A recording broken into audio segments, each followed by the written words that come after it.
So we're all here today to talk about the Clemens Vonnegut Jr. house here in Culver, Indiana. It's currently a vacation rental, but it's a historic home that goes back to around 1889, and it was built, I think, and designed by Bernard Vonnegut, who was a well-known architect in Indianapolis. The Vonnegut family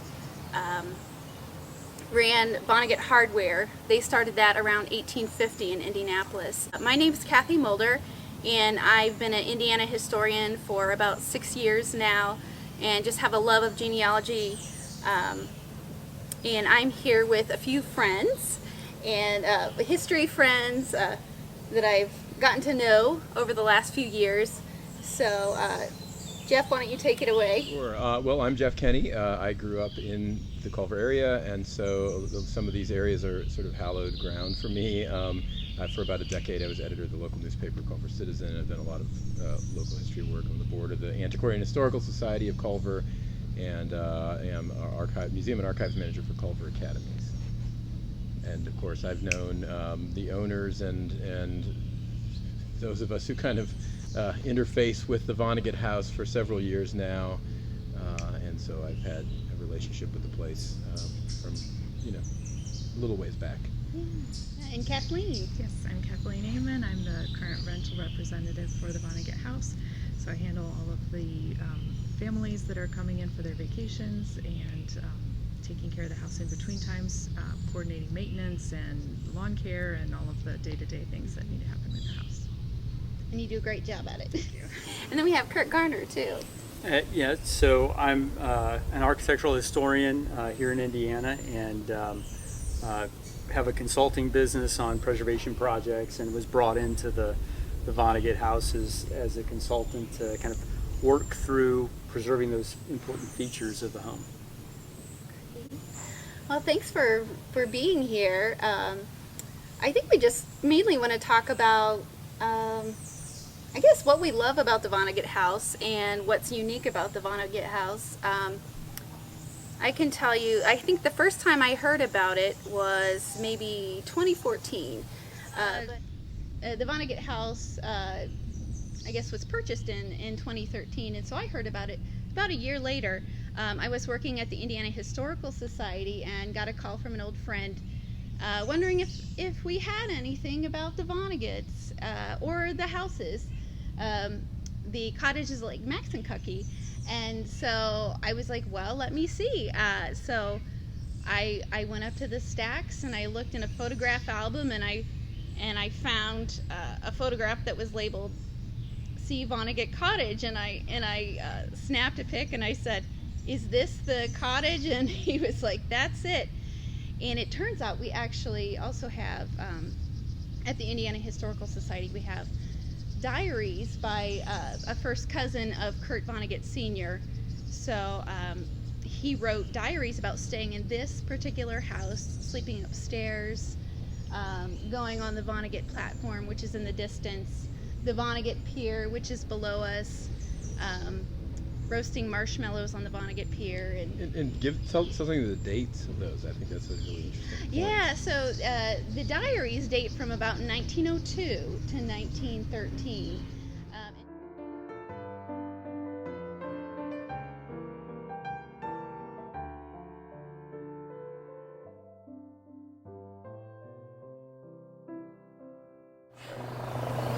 Well, I think one of the interesting things about the Vonnegut House is that it started as a little cottage and kept expanding as the family expanded. Mm-hmm. And you can see all that when you come inside the house. You can see the old roof lines, whether they're off the front porch or in the master bedroom. So the house kind of reveals itself, in terms of how it grew over time. And I think that that's one of those things that's really fascinating, especially on the East Shore around Lake Maxinkuckee in general, because so many of the homes are coming down, and so it's all built new and fresh, whereas this really tells the story of generation after generation of the Vonnegut family. I might add, if I could jump in, that I think that's an interesting feature, this really kind of proximate area on the East Shore, particularly going south a mile or so and into what used to be the Maxinkuckee village, which, as Kurt knows, is one of the earliest. It was predated the town of Culver as a settlement on the lake. there's still a lot of remnant of that. You can really still see the footprint of what these families, even though, as you say, a lot of houses have gone. I guess what came to mind with that was Emma Vonnegut and her husband, Clemens Jr., who were here, and Emma, and really by then her husband has passed away, and in the 19-teens she and her son they launched Vonnegut Orchards just across the road and down a piece, and you can still see kind of where that footprint. It's gone now. It ended in 1939, although a family named Oberlin kept it after that for several more years. But and she's kind of written up in the Indianapolis Star as the most successful woman orchardist, in the country, or at least this part of the country. So, it's an interesting. There are a lot of interesting connections that kind of speak to that, the family and how they not to interrupt.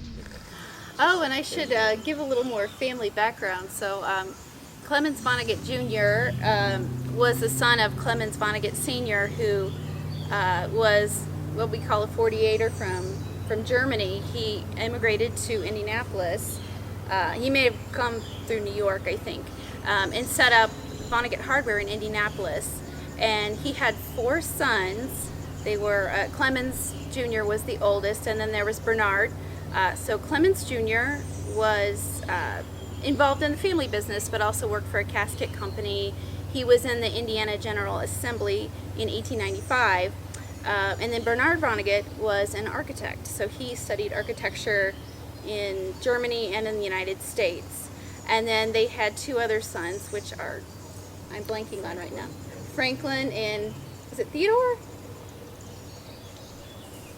We might have to look that up. We might have to. So I have it on my lap. Don't have the family tree in front of me. And so it was in the 1880s when the family started coming up to Lake Maxinkuckee to get out of the city for the summer.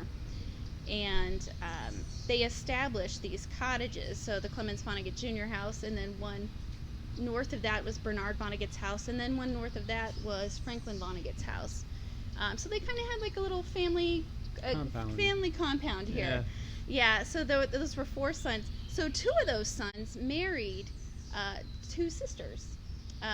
So Clemens Vonnegut Jr. married Emma Schnoll, and Bernard Vonnegut married Nanette Schnoll, or Nanny, I think they called her.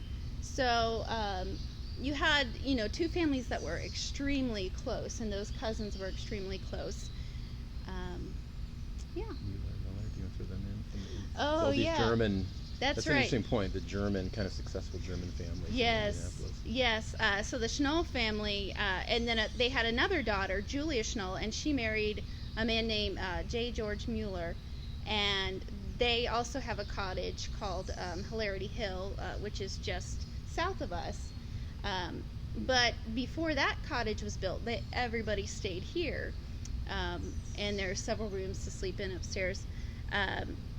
And J. George Mueller, his son Clemens Mueller, is the person who wrote all the diaries about the house, about the cottages, which informs so much of the history, just to have that daily written account of what was happening. Every day he wrote, what was the weather like? What was the water like? Was it choppy? Did they get splashed? He talks about the journey up here on the train, and then getting a steamer to bring them to the Vonnegut Pier, a big boat.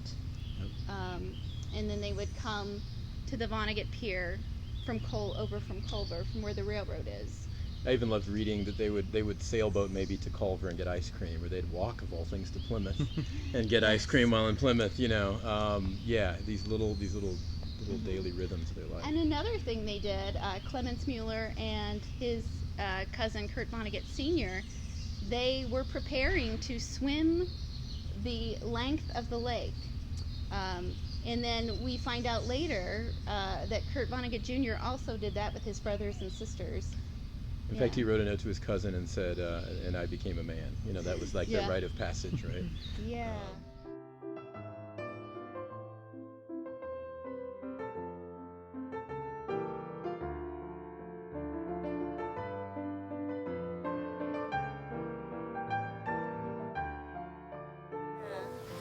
Kurt also talks about, in some of his writings, his family being to use his term, the immediate successors of the Potawatomi. That may or may not be exactly true, but in a sense it is true. this was the word Maxinkuckee, this lake's namesake, is a Potawatomi name. The Potawatomi came after the Miami in this area, but they had been here a century or so before they were forcibly removed. In 1836, the first European pioneers came up mostly from southern Indiana, or all from southern Indiana. In 1838, the Trail of Death, forces the removal of the Potawatomi. But so for a while you have this sort of pioneer era, and as you mentioned, in 1883 the railroad comes here, and that's huge. I mean, it's hard for us to get our head around this, but if it's a hot day as it's been today, and you don't have electricity, you don't have air conditioning, you certainly don't have a car at this point. They didn't have those, so you put on your long black Victorian swimsuit, and well, first you get on the train, and you can only go where the train's going to take you, and of course the train would take you to a place like this. So this lake becomes a destination for a lot of, it's certainly a lot of well-heeled and well-known names in Indiana history, but also it was cheap to get on the train, so a lot of folks came up, as many as 5,000 to 6,000 to 7,000 a weekend to the little town of Culver in this little area. During that, you might call the golden age of tourism. Roads began to get paved in the 1915s or so, and before that you came up on the train and you got on basically a water taxi, which is the steamboats that took you all over the lake. This brings up a question, Kathleen. So the visitors that come to the Vonnegut House, have they been mostly from Indiana or from all over? Do they fly here? Do they? Yeah, we do have drive? a lot from Indiana, and you're mentioning, the tourism. I think people today would argue that we are still I think it's a real revival, tourism area, because Yep. people do still come up from Indianapolis to get out of the city and enjoy the lake. So I think that the same traditions are being held, just in modern day family use. So yeah, we have several families that come from Indiana, Indianapolis specifically. People come from Chicago, and then we also, because of the Culver Academies being here, we have a lot of parents of those students that like to come and see their student during the school year, or even come during different occasions for the academy and different things like that. That's cool. Okay, let's take a break. Let's bring Josh in.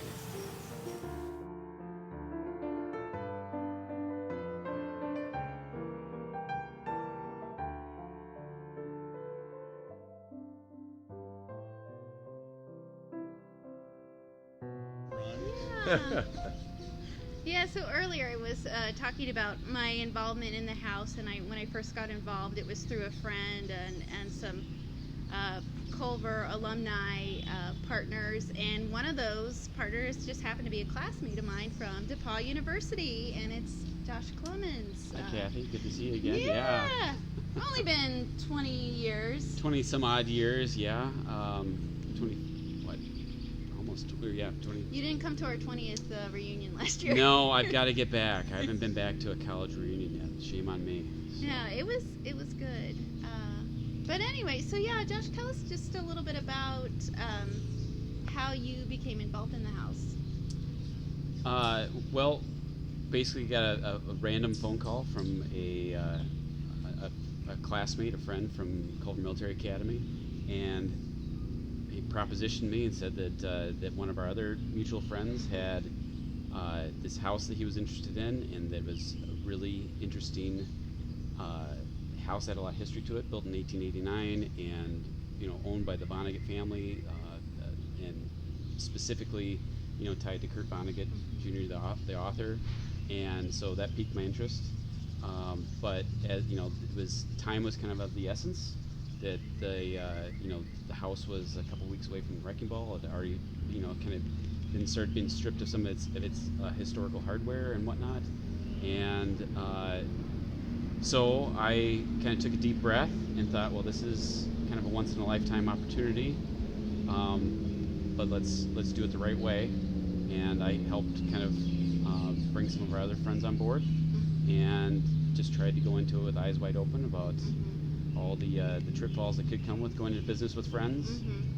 But we've I think done it mostly successfully, and it's just been a great thing. And I think that one of our earlier conversations that we were having today, we kind of talked about what this was like for the early lake community and people kind of coming back to the area, and for the Vonnegut specifically, and that our house here was the one that had the only one of the originally only had the one that only had the kitchen, right? And so you know, the entire extended family coming in and being a place where everybody focused and were centered. Yeah.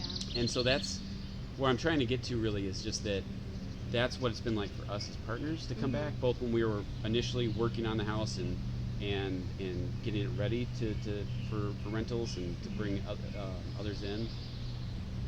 But you know, we brought our family, so we're adults now, and we get together, and it's kind of like our extended family, so we can kind of feel that same community that they had originally with the lake. And I think that as we've rented it out, that we've seen that that's been the same thing for a lot of the families that have come back here, because we can sleep 23, 24 people or more. And so if you've got a big gathering and you want to get everybody together, whether it's your friends, your classmates, or your extended family, it's a great place to do that. Yeah, family reunions are one of our biggest groups of people that come. Almost, I don't want to say exclusively. We've also done some, you know, bridal party, wedding reception, or you know, dinner before, but largely family groups that are coming from all different places to see each other, and this is their gathering point. I love that. Yeah. I mean, it's definitely a special place. I've I guess we've done it 2 or 3 times. Jeff and I have done a boat tour every year, and I really look forward to coming back to Culver, coming to the lake, but specifically to the house.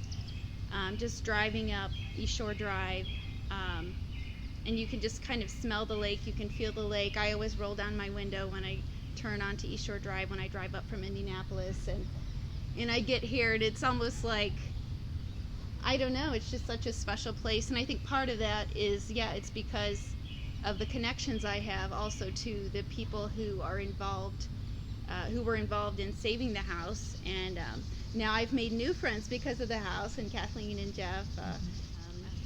I might add, when you say saving the house, one of the things, you know, I was Culver Citizen editor when the stories really came out about this project, and I think there were some follow-up meetings even with Indiana landmarks and groups that are focused on preservation. And one of the things that I thought really was good, now I don't know this is one of those things, it's hard to measure in long term, but the fact that you can do that, you know, what happens to a lot of the older houses, and I understand it, and we talked about this earlier, that you know, these are wood frame unheated cottages. These were meant to be rustic, they were meant to be lived in the summer.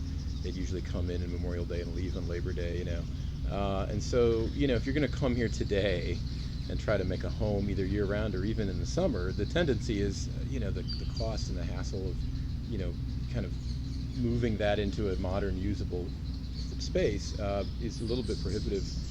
I don't know that it's even cost prohibitive if you're going to build a new house anyway, but I think this models the fact that you can, and I'm just, to be honest, you know, candid, I mean, you know, the tax credits that were utilized in a preservation project, we tried to promote that a little bit, because there is, you know, to the extent that preservation is important for all people, it's a model of what you could do not only on this lake, and some of the lake homeowners did pick up on that, but around the state, around the country. You don't have to just tear things down, because it's going to take some effort to update them. Well, there's less and less homes like this every day, right? They, you know, they're just a rare breed, and it's, you kind of hope for a little bit of a shift in society as far as like what we're looking for, because I know that we all appreciate what that house feels like on the inside, right? So it's not new and shiny, it's lived in, but that feel that you get from that, and the tie to the past and the history, that when you're staying there, you can't replace that with something that's newly built. And when you talk about the construction, I mean, houses are, you know, modern construction, it's not the same. And so when we found out when we did the restoration of the house, that the oldest portion of the house was actually structurally in the best shape. The modern additions were the ones that had the biggest problems, and we had to sink a lot of money into to save that square footage of the house. You know, that the original footprint is solid. Yes. So. Good architecture. Yes. I might just turn to Kathleen there. I mean, anecdotally, my sense is a lot of people comment who have stayed here on that factor of the sense of time and agelessness. I mean, is that accurate? Yeah, I think they do enjoy it. And And where we officially call it the Clemens Vonnegut Junior House, it is, I think, lovingly by the groups that come here, they call it the cottage. And I think we could almost call it the Clemens Vonnegut Junior Cottage in a way, because that's the feeling, that's the kind of in your heart feeling that people do come away with. But then at the same time, we've got a large refrigerator and geothermal cooling in part of the house, and so we do make it very comfortable for people that need those modern day comfort features, but then you can kind of separate yourself from that and still have the old way too. And yeah, being eco-friendly is a big mission of the house, and it is always more eco-friendly to save a structure than to tear it down and build a new one. So It, like you said, it was a major initiative of the project amongst the partners, and so at nearly every turn where we could do that in a feasible way, we made those choices to keep it green and to reuse and recycle where you can. And even today we offer our guests the opportunity to compost here on site. We encourage that and kind of ask them to treat it as if it's their own home, but give them opportunities to do things that they may not have gotten to try before. Speaking to that, what are some of the, I guess, the fun water things that you can do at the house, or that people generally do? Right, yes. Because we are on a nice big Indiana lake, there are boat rentals, so anybody who comes into town always can rent any boats from there. But then you can also use kayaks off of our dock area, any of the, swimming right here, fishing right here, anything that is available you can do right here from your back porch. I think it's worth just adding on about the back porch. There's just such an ethos there. I mean, it's one of the things about the East Shore is it has the highest bluffs on the lake, which is why it was an attractive place to settle. For all the early settlers, or most of them settle on the East Shore. But you sit on that great wide porch, and you have this beautiful view, and the sun is setting, and in the evening, and the breezes do blow, and yeah, you go right down to the dock. And you can see, of course, these old photos of Kurt and family diving off that pier or swimming off of it, and it is a really neat experience. And Kurt just makes me think again. So the famed author Kurt Vonnegut Jr. The house has several of his books. Maybe.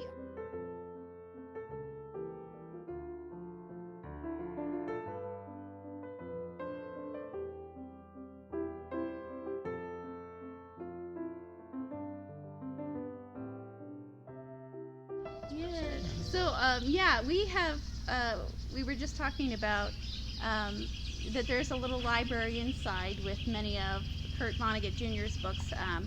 Famed author, his most famous book is Slaughterhouse-Five. I'm guessing. I think probably highest seller anyway. Most people would know him from that book. But yes, a lot of people. Kathleen, you said a lot of people have brought books? Yes, friends of the house have given us books to have here for other guests to use, and we try to kind of stock them on the bedside tables and have them handy for reading in case someone's interested and just is curious to pick it up. Yeah, I know. My mom gave me a Breakfast of Champions, so that the first time I stayed, I brought that up. Which I think it's worth mentioning when you mentioned Slaughterhouse-Five. I mean, Robert Whitey has this documentary coming out. It may be out now or very soon. I don't think it's out yet. I'm on speed dial for that. Yeah, well, we're excited. All of us. I mean, we've seen the Maxinkuckee clips, some of them anyway. But there's a wonderful clip where he's on. Kurt is as an adult, as an aged adult, really, is on this platform that we have pictures of it from the turn of the century-ish, and he references looking out at the stars and hearing family members talk about astronomy, and then he points to the stars as a youth and says, and there's Tralfamadore, which is the planet in the fictional planet, of course, in Slaughterhouse-Five. He does reference Maxinkuckee quite a bit in his writings and in his interviews, glowingly, and this stuff and all. Well, I was going to tell you. So I'm not sure if I told you this, but a couple of years ago, Robert Whitey came to IU Cinema in Bloomington, and I jumped at the chance to go see him talk, and he was going to show an excerpt of his documentary. he ended up showing us the entire uncut documentary. Wow. No, at IU Cinema. It was amazing. I cried, and The trailer. I'm not going to give. give You know? anything away, but it is a love story. The friendship of Robert Whitey and Kurt Vonnegut, and it is just amazing. I mean, who better to do a story about someone than a dear, dear friend? So Is it called I can't- Unstuck in Time? Is that what it's Unstuck in called? Yeah. Time, yeah, and I cannot wait for it to come out. I might add, just because we're doing this, this sort of conversation. You know, PBS out of Indianapolis did a nice documentary, hour-long documentary. I think it's called A Writer's Roots, Writer's Life. Yeah, Kurt Vonnegut, A Writer's Roots. Yes, and so he actually has a nice segment, like a 10-minute segment on Lake Maxinkuckee that he shot here, and he gives some backstory. With this special star. Yeah, well, that's the worst part of it. But yes, you know, but no, I thought it was nice. I thought it was nicely done, and good that they included. Because again, Kurt really does refer to this place as having an impact on his writing, and certainly on his whole sort of perception. He came here very young. I mean, he came here before his family lost. When we talk about this era of the Vonneguts, and if I may spiel, you can edit that out.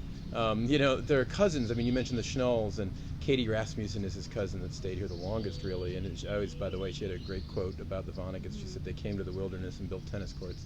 And, you know, the Glossbrenners, who had a cottage just down there. So there were, if you count cousins, there are, you know, a dozen or more Vonnegut-related cottages in the lake. But the Depression really just blows that away almost entirely. There's some holdovers. But so Kurt's memories are of a child in his, you know, just the golden age of youth. Yeah. He was born in 22. Yeah. Yeah.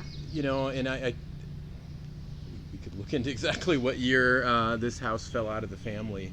And they did, some members reclaimed it later, much later, for a while. But, you know, so many of Kurt's memories are, and, you know, he talks about, he calls it, this area as Eden Lost. And heaven, you know, and part of that was he talked about the longing for a folk society. So there was a sense of communal life and also a sense of nature and beauty. He doesn't talk about the folks around him, but I've always thought, you know, just as he talks about that closed loop of the lakeshore, he's going to walk through the Culver campus of Culver Military Academy. He's not a military guy, I mean, he served in the war, but he's not into that. But the culture and the beauty of the place, I'm sure, had an impact. The literary legacy, we talked about Cole Porter spending his childhood summers, Ben-Hur being partially written here by Lew Wallace on the lake. Meredith Nicholson is one of the big, you know, James Whitcomb Riley is the Hoosier poet who writes a poem about Lake Maxinkuckee called Life at the Lake. But Meredith Nicholson is a largely unknown name. Booth Tarkington spent time here on Lake Maxinkuckee writing. But Nicholson is one of the sort of trinity of Indiana authors of the day, including Tarkington and Riley. And so Meredith Nicholson comes and stays in a Vonnegut-owned home that you referenced, Franklin Vonnegut's house, just 2 houses to the north of here. And at the time, the Potts family, who were descendants through marriage of the Vonneguts, had it. And so he's looking to replicate the success of The Prisoner of Zendo, which is the best-selling fantasy novel of the day. And he's kind of on the fence about how to do that. And so he's looking out at the spires of Culver Academy from that house, and is inspired to set his novel at the house. And it's published in 1905. You know, it's hard to think there wasn't an impact. Yeah. Well, I know that reading was a big pastime of the people that stayed here in the early 1900s. So I was talking about the Clemens Mueller diaries earlier, the cousin that stayed here and then moved to Hilarity Hill. But he would describe their days as they would get up, they would always do some type of exercise, and they'd eat lunch, and then afternoon they would read or nap. I think they would do it on the porch a lot of the time, but they were reading, and he would he would write in his diaries what he was reading, and I remember one of them was Great Expectations. That's the only one I can remember right now, but he was kind of reading the classics at the time. So there was this kind of rhythm to the day where they would do their activities, their outdoor activities. Sometimes they would even have little tournaments with the Academy Yes, kids. the naval school. They would be called the Academy and the Cottagers. Yeah. They were the Cottagers, and so they would have sports tournaments, and he'd write who lost and who won. you talked about tennis tournaments and. I should add, when you say that, one of the Vonnegut's, and I think several Vonnegut's, were early kind of pioneering members of what would become the Lake Maxinkuckee Association. So this is an organization that still continues today, dedicated, and it's certainly utilitarian things like let's don't get broken into in the winter, that kind of thing here on the lake, but it's also ecology and conservation and preservation and that kind of thing. So it's kind of interesting to see we have a card from an early Lake Maxinkuckee Association, and it's got a Vonnegut name on it. So and I think when what you describe, that pace of life, again, Kurt is kind of like contrasting that kind of life with he's going to see the bombing of Dresden, and so that man's worst in humanity versus not to say that's the worst, but he's in World War II versus this, and I lost my train of thought on that, but I've spoken to, she's passed away since, but the matriarch really of the family that invented the first Indy 500 winning car, the Marmon Wasp. So the Marmons were very early, right around the time the Vonnegut's were coming in. She talked about how they would bring chamber quartets up from Indianapolis, and they would, and then they'd go be hunting marshmallows in the swamp, which, if you don't know, is a plant, not a food. And so there is that culture on the lake that is both leisure, but it's also a little bit of a higher culture, and the Vonnegut's are right there in the middle of all that. Well, I think.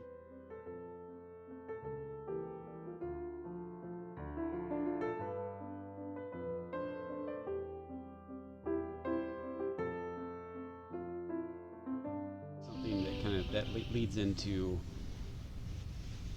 what the house does for you and kind of leads your activities when you're here, because you were just talking about the activities back in the day. Well, again, we've tried to maintain that that vibe and that feel within the house, just with the furnishings that we have there and whatnot. And I think we have we have one TV for somebody that really needs to watch a sporting event or something like that, right? It's kind of tucked away. You can pull it out in an emergency situation, but we're not filling every bedroom with a TV, a flat screen, so that you're more inclined to pick up the book or do something else. Or there are board games. It kind of happens it just more naturally, right? Yeah, and the piano. I love the piano. I'm so There's a Victrola. Yeah, I mean, right. if you and I can tell phone. you how serious the Vonnegut's were about their pianos. So Clemens Vonnegut Jr. played violin, so he was a musician. But again, in these diaries I read, I wondered, did they leave a piano here all year, or, how did they ship it here? They ship the piano here on the train because it's not good for a piano to sit through the winter in an uninsulated house. So that's how serious they needed their piano here. And, they definitely did. They played every single day. They would have sing-alongs after dinner, So that's one of the parts that I love, is that there's a piano, because there should be a piano in this house. And the family does still come and enjoy it. That's another, actually, one of our big groups is we have different branches of the family, in-laws, Vonnegut's themselves that are still coming here, and that gives me a lot of personal enjoyment to know that they are getting to experience their own ancestors' history and enjoy that. Yeah, and they're so grateful that the house is still here. Right? I would add, there's a note that we have that Kurt wrote to his cousin Katie that we mentioned. I think it was in the 70s, and he ends the note by saying, "Thank you for keeping the Maxinkuckee dream alive," which I think is kind of speaks to what you're saying there. Yeah. So we kind of made note of the documentaries earlier, the PBS documentary and also the Unstuck in Time, and I've watched all the clips that are available and also anxiously awaiting its release, right? And so I don't recall exactly which one's from. It could be in both, for all I know. But when you see the clips, we've talked about the platform, but there's one that it gets me every single time. And so it's like an early video clip of Kurt running on the pier, right? So somebody's on the end of the pier and Kurt's running out. And I mean, it gives me tingles every time I see it.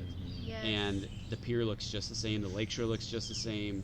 And so, when I say, kind of Ghosts of Vonnegut, it's I mean it the best way, right? And not the haunted kind of way, but like you just you feel it. And if you've watched any of those documentaries, those clips or those trailers before you come to the house, and when you're here, you're just immersed in it when you're staying at the house. Yeah, absolutely. I don't know if this story should be included. I will throw it in. A friend of mine is a class of '97, CMA class of '97, and he and his English teacher were having coffee on a Saturday morning in Cafe Max in downtown Culver, and they've been reading I don't know what Vonnegut book. They were reading Vonnegut and they're discussing it. And my friend asked his teacher a question. He goes, "I don't know. Why don't you go ask Kurt?" And he points, and Kurt Vonnegut is at the breakfast bar. Wow. Which is but that's a great point about kind of the ethos that can happen here at Culver, where, you might bump into, I mean, not now, of course, he's passed away, but you never know who you're going to bump into. Well, we ran into some secret Vonneguts on our boat tour. We did, that's right. That only revealed themselves after we had the- finished most of the tour, but And they didn't say anything too bad, as I recall, about our spiel. I think so they that's- liked it. Right. I think they liked did it, seem but to. that was a great honor to have, and maybe informed them of some things that they didn't know. So Yeah. that's why we do history, so we can share it. Yeah, absolutely. What have we left out from the contemporary side, do you think? I mean, what's missing that we should be? Do you guys have like someplace where guests leave notes, like? Guest And book. I would Yeah. assume, Yeah. can you think of like a few things that really stand out to you that they've written down, or like anything that? I don't know. I remember what I wrote the first time that I came to the Vonnegut House. I think I said, "Thank you for letting me travel back in time." Because at that point, I had studied a lot of historical resources at the Indiana Historical Society, a lot of the pictures, so I had this idea in my head, but I really got to live it in the house. And how often do you get to do that? Stay at a place with such history, with such documented history. Yeah, I think you bring up a good point. I mean, and again, I grew up here, so I would hear about these things, including the House of Thousand Candles or some of these names that get dropped. And it's been so cool to be able to dig up the stories and really tie the threads together and document, as you say. And this has got to be one of the best documented in terms of it's such a long history. It connects to such relevant figures, historical figures, and it's so well attested to, not only the kind of just the data, but the soul of the place through those diaries are amazing. Kurt, as I think we were talking about earlier, Kurt as a writer, as a prominent writer, doesn't shy away from his past, and he talks about not just Indiana, but he talks about this little dot on the map here that was so impactful. So, yeah, I think that's true. It's kind of rare to have that all of those factors combine in one place that you can, and as you said, that you can come stay in. I mean, it's not a place that, and that's another interesting thing. There are a lot of historic places on the lake. You're probably not going to get into them. It might be the only one that you really Have access could. to. I mean, there are Airbnbs, but to really have just that public access is a gift. So, yeah. And what I appreciate too about the way that we are doing the house now, we get suggestions occasionally. Why don't you put central air in the whole thing? Why don't you keep the whole thing? But a lot of what we do is purposeful. We purposely keep things how they were, for that preservation aspect, so that people have somewhere to go that is different than everywhere else. We have a section that's air conditioned if you need that for the comfort, but the things that we do are purposeful with the preservation in mind. It might sound silly. I mean, you and I both have come in the dead of winter when it's 20 below, and it is remarkable because you go in the nice warm kitchen, and you walk in there, and it's like, oh yeah, this is real. Like there really is no heat. Really is three in this. seasons. Yeah. Yeah, it is, and that doesn't bother me. I think that's it's sort of jarring when you walk in, but I think that's kind of cool because it's I mean it's an authentic, experience of the place. So yeah. Thank you, everybody, for joining and giving your perspective on the house. I think it'll be really helpful for people who might be interested in coming here. Yeah.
just say that I went to get supper, or Yeah.